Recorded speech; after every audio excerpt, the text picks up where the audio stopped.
We left off last week, today's August 7th, and we were just wrapping up the end of chapter 13, and we had talked about taking the mark of the beast and number 666, and we talked about how when you do that, you're selling yourself out to the devil at that point. And once you take that mark, there's no turning back.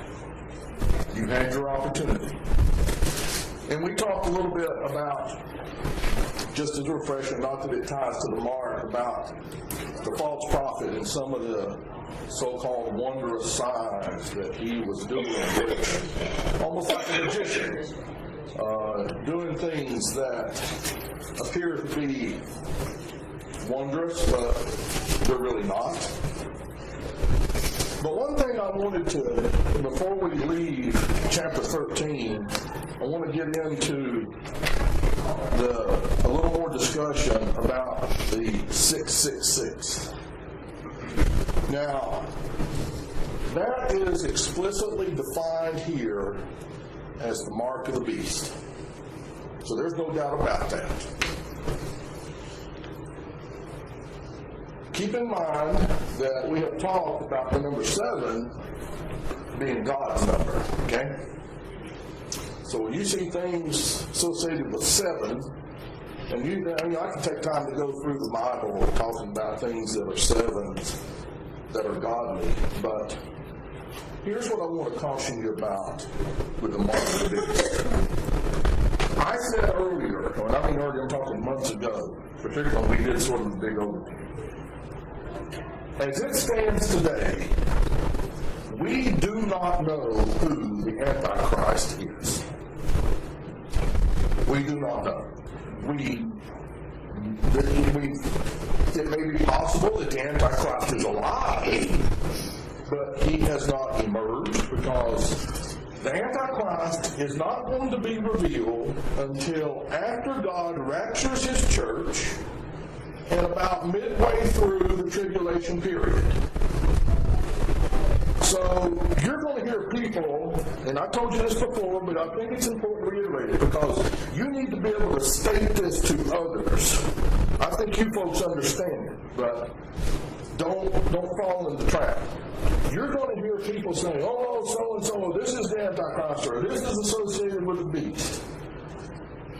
You're going to see a number of, I'll call them schemes, and I don't mean deceiving plans, but somebody says, oh, well, this name here, if you add up all this stuff, these numbers come out to be 666. Well, there's a term for this, and I hope I'm going to say it right, gematria. And I may not be saying it right, but it's where people take a numbering scale and apply it to letters. And this was primarily in the Hebrew. There's another one, and I don't know that I'm really going to box this up, but I'm going to say it the both ways I know how. Isopsephy or isosephy. I don't know how you say it.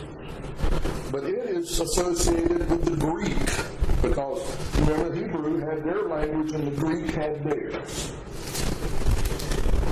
You're going to see people who will take things even as far as the Roman numerals, to where I is 1, remember your Roman numeral, V is 5, L is 50, C is 100.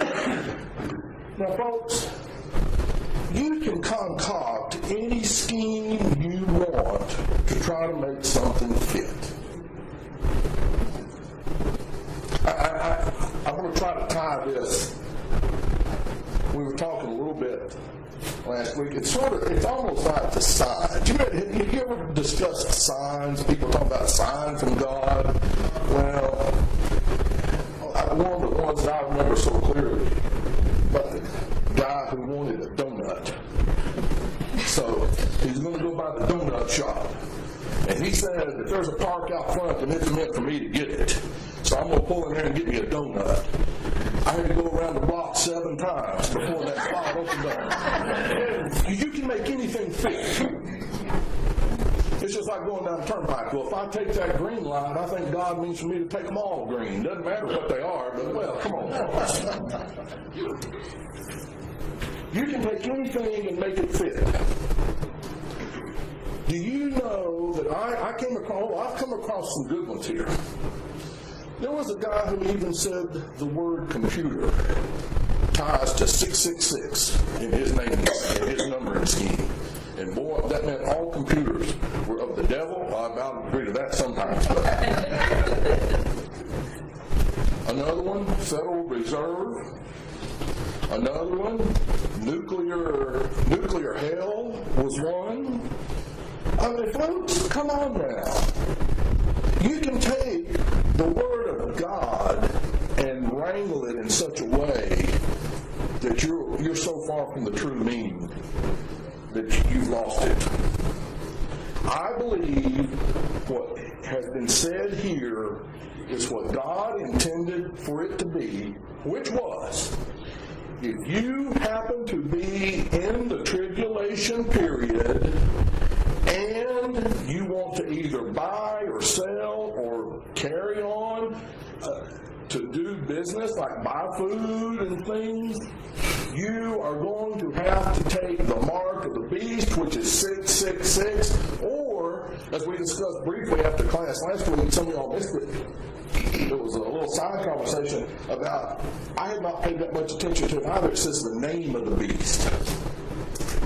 Well, we don't know who it is. That's why you don't know what that name is right now. We don't know who it is. So, what I want to try to enforce to you. First, I'm going to ask you a question. If you die today, you know you're going to heaven. Yes. So you're going to bypass all this. You don't have to put up with it. But folks, there's people who are not going to accept Jesus, and they're going to be right in the throes of all of this. And there's a lot of different angles and a lot of different theories being taught and exposed and discussed, saying, here's what's going on, here's who the Antichrist is. No, you don't know who the Antichrist is. And the reason you can back that up is because you've got the scripture right here that says it will not be revealed until the tribulation starts. You've got people who are saying, no, this is of the beast and that's of the beast. No. Right here. Go back to the scripture. So you need to get a firm foundation and a firm understanding so that you know what you're talking about, so that when somebody throws out these crazy, outlandish ideas, you can have some solid ground to refute it. Now, I'm going to tell you, it's interesting. If you get bored, go search the internet. And I think I put in all kinds of stuff, but I think letters that add up to 666. Do a Google search on that one day. You get more junk than you can believe. And it's people that put that stuff out. Oh, I guess if it's on the internet, it's true. Just kidding. Folks, you need to put your faith and trust where the truth is. And the truth is right here in this book. So if you start straying from this, you better get back on the path, because there's people out there who are talking about stuff they absolutely don't have a clue what they're talking about or what they're saying. But I hope you understand the severity and the permanency whenever we talk about, when you take the mark, what it means. You just, to the old Southern saying, you just sold your soul to the devil. So keep that in mind. There's I just copied some of the stuff out of here. Y'all remember Henry Kissinger? Well, he's the Antichrist. New York adds up to 666 in one scheme. U.S. of America adds up to 666 in one scheme. This is unbelievable. And you'll find references where people have taken this and then tried to tie it in to other religions. There was one, I didn't even bother copying it, I thought it was so far-fetched, talking about the papacy of the Roman Catholic religion being 666. And, come on, I just think it's far-fetched. Beware. Beware of what you see. Beware of what you read. In my opinion, here's the truth. If you want to hang your hat on something, hang it on this. Because this is where it starts, and this is the truth right here.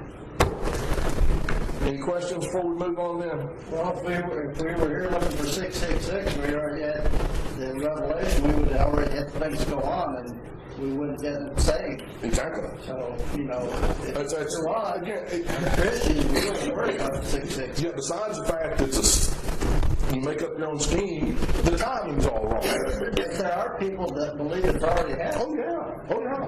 Oh, yeah. Yeah, there's people. Yeah. Well, we could go there for a while. You're right. Okay. We're getting ready to go into chapter 14. Chapter 14 is going to set the stage for a look at what's going on at Mount Zion. Now, in chapter 12, back up just a little bit. Chapter 12, we see the hate and the wrath of Satan. Oh, he's mad. Remember, had his struggle. Got kicked out of heaven. He's not happy. Doesn't like what's going on. Then in chapter 13, we have the revelation of the beast, of the Antichrist, and false prophet. And you see what was going on with that. Now you got that stage set. Now, in chapter 14, there's about 6 or 7 sort of different pictures we're going to be looking at here. But here's the point I want to make sure you understand. Now, this is not necessarily in chronological order. So if you've kind of been thinking we're trotting along down a timeline, yeah, sort of, but chapter 14 doesn't follow that as closely. So let's look. Chapter 14, starting in verse 1. Then I looked, and behold, a Lamb standing on Mount Zion, and with him 144,000, having his Father's name written on their foreheads. Well, let's back up just a minute. Let's go back. We got to go back a few chapters. You got to go back to chapter 7. In chapter 7, this is where we define, saying, here's the 144,000. You remember what they were supposed to be doing? Preaching and teaching the Word of God. These are the ones that were selected out of the 12 tribes. Remember we discussed there was one tribe or two that wouldn't get discussed. And we're not going to rehash all that. But there are 12 tribes, 144,000. And it said back in chapter 7, got the mark of the Father on their forehead. Now, we said too that the 144,000 would be protected, did we not? Yes. How did we know that? Because it comes up right here. If you go to chapter 14, after all this has happened, we find at Mount Zion the Lamb and the 144,000. Not a one was killed earlier, but they were brought home when God said, bring them in now. So, they were not harmed. Look at what it says here. They were standing with him, having his name and the name of his Father written on their foreheads. So, I asked you the question a few minutes ago. If you died, do you know you're going to heaven? In other words, are you a child of God today? In other words, are you saved? And if you answer yes, one of these days you get to stand with the Lamb. Amen. Just like the 144,000. Now, folks, I've been trying to tell you throughout here, there's times when we've discussed some things, it's not been good. It's rather depressing. But we've had some times, too, when I've tried to bring out the good things. Think about what you've got to look forward to. One of these days, Kathy's been out. She's had some medical procedures done. One of these days, she gets to stand right there next to Jesus. If you answer yes to my question, one of these days, you get to stand right there next to Jesus. And think about that. When you enter his gates, he's going to call you by name. Doesn't that make you feel good? I see some grins. I mean, you folks, think about that. He's going to call you by name. Think about the reunion you're going to get there. Everybody here's got somebody up there, I know. Think about that. And oh my, what a time that's going to be. Now, later on, we get over into chapter 19 and 20. I think it's over in 20. We talk about how there's not going to be any tears anymore. But the 144,000, and I'm trying to lead you up to this. They did what God asked them to do.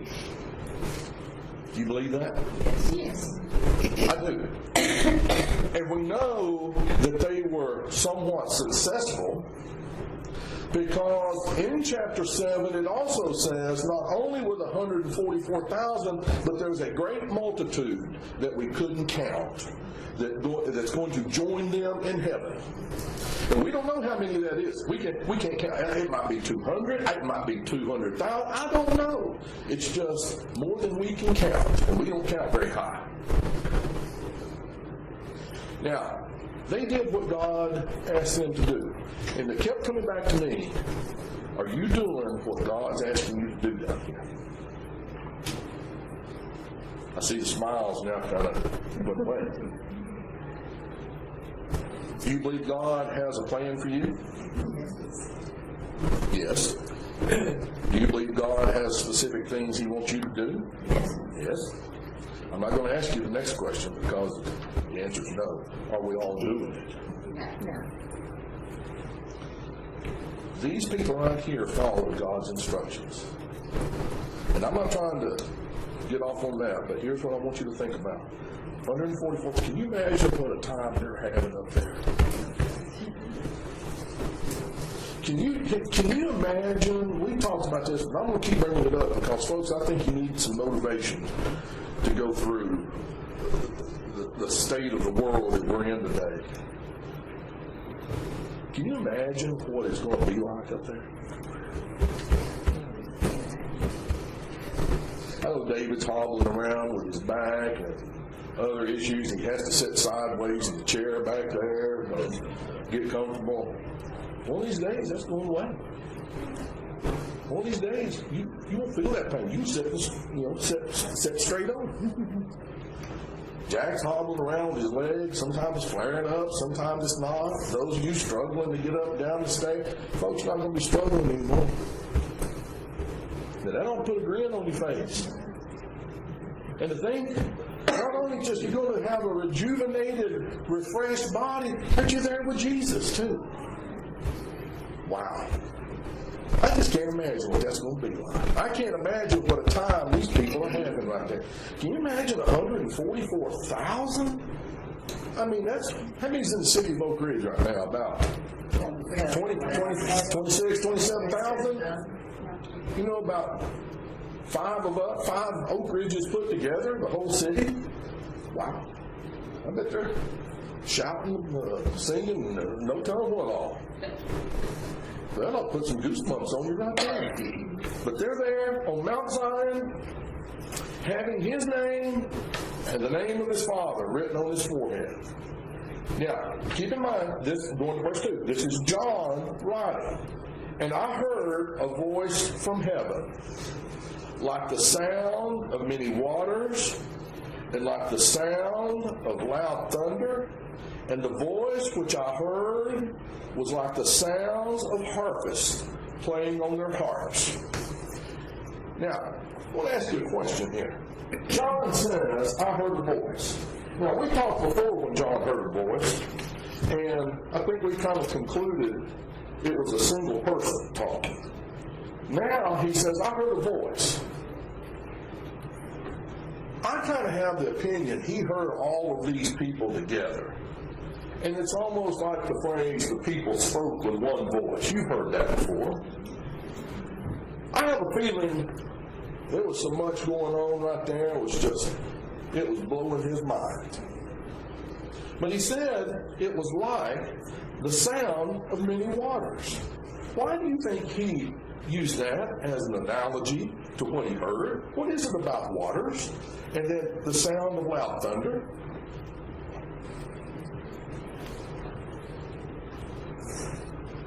They're both soothing. Soothing sound. In a way, yep, soothing. Powerful.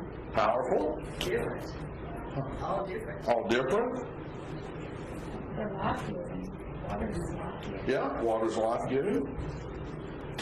You know, one of those things they use, you can buy a little sound machine to put on your nightstand to go to sleep, is like the surf sound and water running over a stream and that kind of stuff. Whoever said it's kind of calming and soothing. Yes, I think that's very much appropriate here, because how much more calming and soothing do you need other than what Jesus could give you? But also, it says like thunder. What struck me with this is that they weren't holding back. They weren't holding back. Loud as thunder. They had something to shout about. Now, when was the last time you really had something to shout about? Might be sooner, more than you think, because think about what God does for us. Think about how blessed we are. Recently, not only in this country, but abroad, how many devastating events that we've heard of, where there have been mass casualties, just evil taking place. So look where you're at. You're in the midst of a small setting here, relatively safe. You didn't have anybody threatening you to come to church this morning. You didn't have anybody obstructing your way. You didn't have to do it, taking side streets and crawling on your belly or anything. You were able just to walk in here and worship, unobstructed. Folks, that alone right there, we should be thankful. But I have a feeling these 144,000 had so much that they were thankful for. And it said, like the sound of many waters, and like the sound of loud thunder, and the voice which I heard was like the sound of harpists playing on their harps. Now, what kind of mood does a harpist tend to put you in? Oh my gosh. If that doesn't lower your blood pressure and make you relax, it sets a mood. Which is why many people, I say many, it's not, I'll say not many, it's not uncommon, that people do that before weddings. They have a harpist play, because it sets a tone to where it's calm and serene. Well, is that kind of what you envision heaven like? Yeah, there's no disruption going on up there. If there's any noise, it's shouting the praise. But also, you need to go back to Psalm 137. You don't have to flip there, but Psalm 137 said, by the rivers of Babylon, there we sat down, yea, we wept when we remembered Zion, and we hanged our harps upon the willows in the midst thereof. For there they carried us away, captive required of us a song, and they that wasted us required of us mirth, saying, sing us one of the songs of Zion. So the psalmist had already written about things that were going to happen at Zion, and that harps were going to be used. So we see there in verse 2 that they had a voice like waters and loud thunder, and it sounded like a harp. And then in verse 3, and they sang a new song before the throne, and before the four living creatures and the elders. And no one could learn the song except the 144,000 who had been purchased from the earth.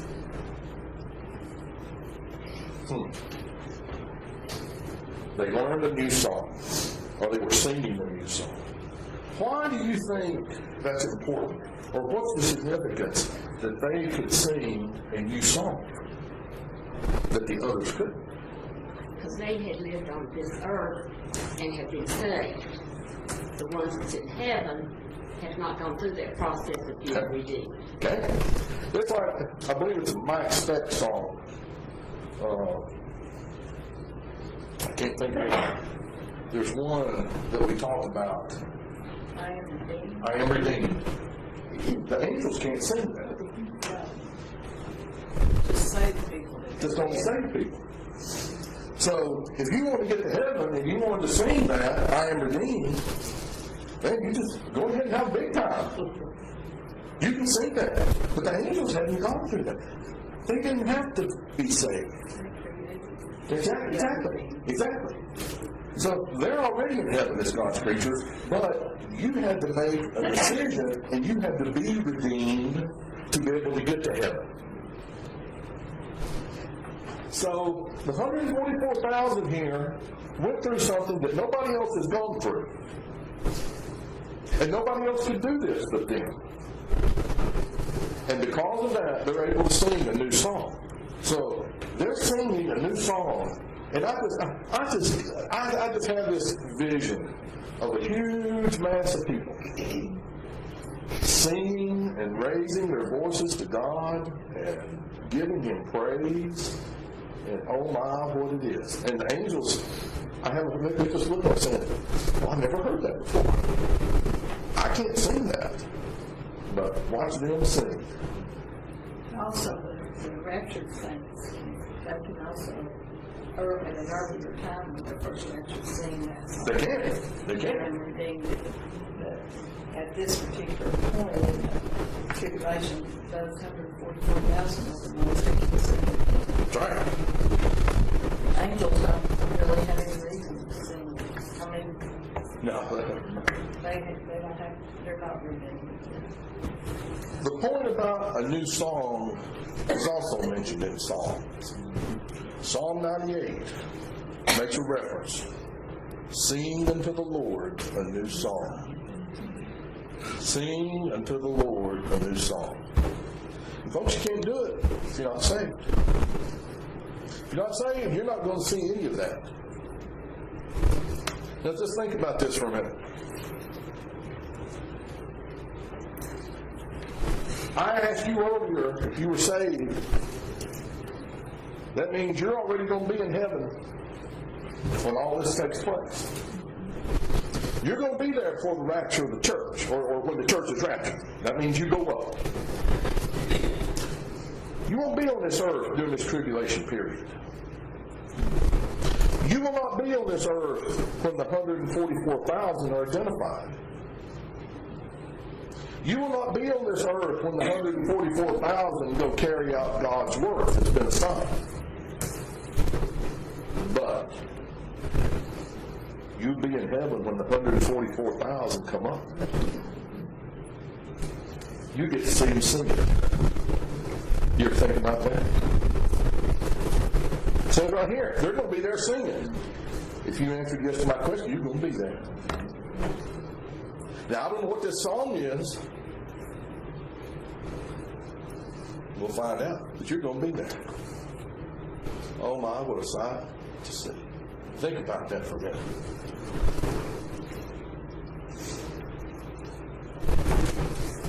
You say, what about the others? I mentioned earlier, chapter 7,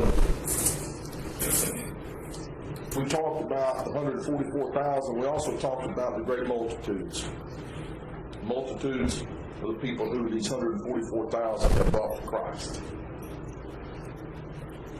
You got to wait till chapter 19 to find out what happens with them in this. Like I said, the chronology is a little bit staggered here, so hang on, we hadn't forgot about those people. Let's go to verse 4. These are the ones, talking about the 144,000, who have not been defiled with women, for they have kept themselves chaste. These are the ones who follow the Lamb wherever he goes. These have been purchased from among men as first fruits to God and to the Lamb. And no lie was found in their mouth. They are blameless. Now, let's go back to a point here in verse 4. It says, they have not been defiled with women. When we first talked about setting the 144,000 apart, we talked about how they were basically virgins. They were basically would not be associating with women. And it was primarily to keep their focus on their job with God. Now that they have completed this, there's two ways that you can really look at this. You can look at a physical celibacy that is attributed to these people, but you could also look at a spiritual celibacy. So either way you want to look at it, I think you're fine, and I think it makes sense. And what I mean by the spiritual celibacy now, because what we're talking about falls into verse 5 where it said they followed the Lamb everywhere he went. They didn't deviate, they didn't stray, they didn't wander, they didn't do anything outside of what God would have them do. And that was the thing right there that just kept coming back, and I got to that question to you earlier. Are you doing what God would have you do? These people, as it said, follow the Lamb wherever he goes. And we sing another song, wherever he leads, I'll follow. Are you following today where you need to be? Are you doing what he would have you do? Now, we're not all to follow the same thing. That's an important point to remember now. Everybody's got a different set of talents, different set of skills, and my gosh, think about if we all did the same thing. Well, that means a lot of stuff didn't get done then. But God wants you to do things. Are you following where he would have you go and do what he would have you do? We read right here, the 144,000 followed wherever he goes. Notice in verse 5 it says, and no lie was found in their mouth. They are blameless. Now, I'm going to put no smile on your face here. Think about when you leave this earth. We've talked before, you answered yes to my question. You won't have a judgment. Judgment's already been made. You have accountability. Judgment's already been made. Think when you're standing there and Jesus can say, I paid that price on the cross. They're mine. They're blameless. Are you ready to say thank you, Jesus? Think about that. You're going to stand before that time, and Jesus can say, that was mine. Come on. Oh my. Folks, you ought to be grinning. That price has been paid. And if you answered yes to my question, that means you've had a true salvation experience where you've accepted Jesus Christ into your heart. Think about that when you get ready to enter heaven. 144,000, you're going to be there.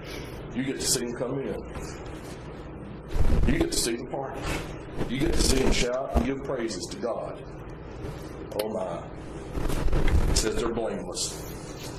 Just think about that. I said you're accountable, but the price of Jesus' blood on the cross wipes away the sin. And you're blameless. Questions, comments? I'm going to stop there.